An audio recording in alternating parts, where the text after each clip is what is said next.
দেখছো শিওর তুমি? ভাইয়া আমি দেখতে আইতাছি এই হানো বিকাল এই সন্ধ্যাবাতির আগে দিই আমি সন্ধ্যা সকালে তারা একটু বিশ আছে 20 সব সময় না এটা কি এটা বলতো আমিও চিনছি হ্যাঁ আমি কি জানি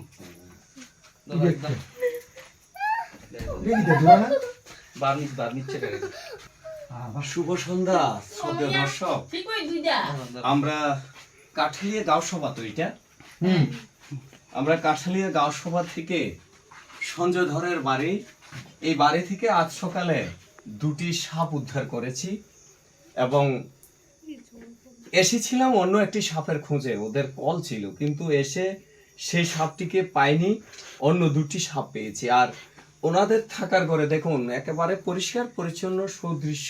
এইভাবে যেখানে স্তূপ করে কাঠ বা রান্নার জ্বালানিগুলি সংগ্রহ করে দেখে শুনে দেবেন, কারণ এই সময়টাতে সাপ কিন্তু বৃষ্টি হচ্ছে বাইরে, তো মানুষের ঘরে অবস্থান করতে পারবে, ওরা সুযোগ খুঁজে নেবে, এমন জায়গাগুলি ওদের খুব পছন্দের জায়গা।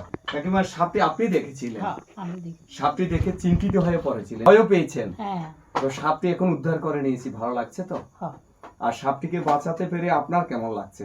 তাও ভালো লাগতেছে একটি প্রাণী বেঁচে গেল, একটি পরিবার এবং প্রকৃতি ভালো থাকবে, একটি পরিবারও নিরাপদ হলো। তো এভাবে প্রকৃতি এবং পরিবেশের সাথে একটি প্রাণীকে বাঁচানোর জন্য আর একটি পরিবারকে নিরাপত্তা প্রদানের জন্য আমাদের নিঃস্বার্থ সেবাদান।